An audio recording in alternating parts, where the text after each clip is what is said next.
साथियों, आज शासन के निर्देश पे मेरे द्वारा तथा गृह सचिव महोदय के द्वारा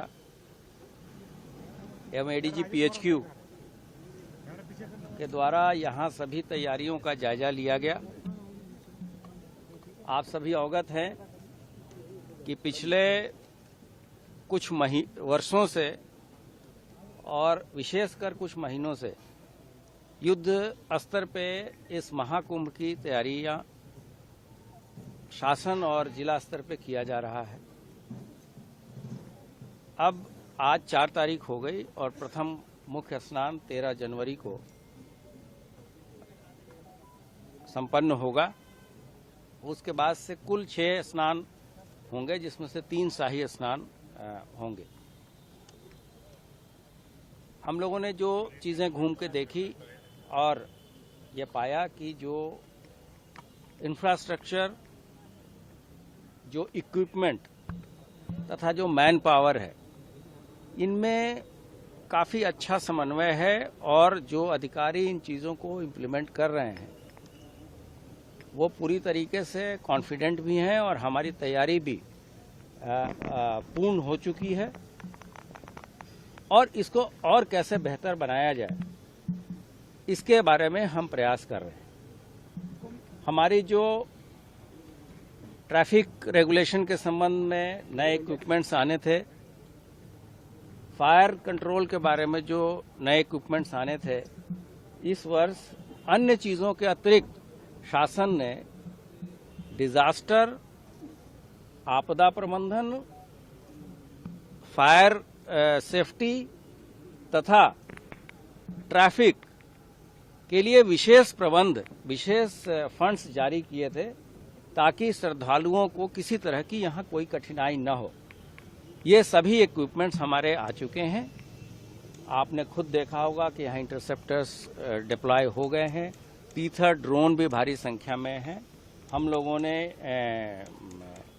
ऐसे एंटी ड्रोन सिस्टम भी यहां लगाया है और जो हमारा वाटर फ्रंट है उसको बेटर किया है, उसकी सिक्योरिटी को पिछले कुंभ के मुकाबले। तथा हम लोगों ने घाट की संख्या तथा घाटों की कैपेसिटी भी इसलिए बढ़ाई है कि जो भी श्रद्धालु जिस रूट से वहां आ रहे हैं वो वहीं स्नान करें तथा फिर एक निर्धारित रूट के साथ वहां से चले जाएं। रेलवे के साथ भी बहुत अच्छा हमारा समन्वय है और हम मुख्य स्नान के दिन थल, जल और नभ तीनों तरीके से सुरक्षा की व्यवस्था प्रत्येक श्रद्धालुओं को सुनिश्चित कराएंगे। और इतनी बड़ी अपॉर्चुनिटी जो हम लोगों को मिली है, जबकि इस पूरे पृथ्वी पर इतना बड़ा मानव समागम, सबसे अधिक संख्या में लोग इस 45 दिन के अंदर आएंगे। लगभग 40 से 50 करोड़ की जनता और श्रद्धालु यहाँ लोग आएंगे। विदेशियों के भी आने की बहुत सारी संभावनाएं हैं। इस बीच में जो साइबर से जुड़े मामले हैं, चाहे वो फ्रॉडुलेंट, गलत तरीके से लोग बुकिंग इत्यादि के, वैसे भी बहुत सारे लोगों पे कार्रवाई हुई है और उसको हम लोगों ने ब्लॉक भी कराया है। और साइबर वर्ल्ड को, साइबर पूरे इकोसिस्टम को कैसे सिक्योर किया जाए, ये भी विभिन्न जो एजेंसियां हैं जो इसमें दक्ष हैं उसके साथ मिलकर लगातार कार्रवाई चल रही है। सर, इसमें सवाल ये है, एक बड़ा सवाल ये है कि जिस तरह से लगातार अलग अलग माध्यमों से जो लगातार धमकियां दी जा रही हैं, थ्रेट हो रही है, उसको लेकर पुलिस प्रशासन किस तरह से अलर्ट है और जो साइबर जो सेल है उसे कितना एक्टिव? हमारी एटीएस कितनी तैयार है आतंकवादी? नहीं, आपने देखा होगा कि एटीएस की जो हमारी महिला कमांडो टीम है वो भी यहाँ पहुँच चुकी है।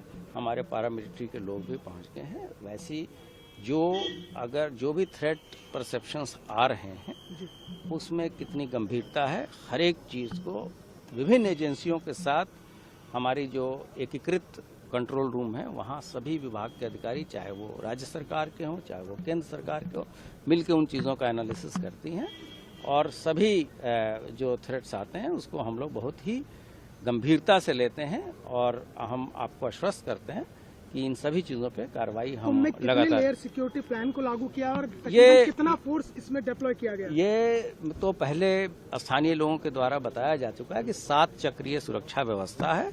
अंतर्राष्ट्रीय और अंतर्राज्यीय बॉर्डर से लेके कुंभ के आइसोलेशन कॉर्डर तक 7 लेवल की सुरक्षा व्यवस्था हम सुनिश्चित करा रहे हैं। और जो पिछले कुंभ 2019 की व्यवस्था थी उससे लगभग 40% अधिक फोर्स हम लोग यहाँ डिप्लॉय कर रहे हैं। नेबरिंग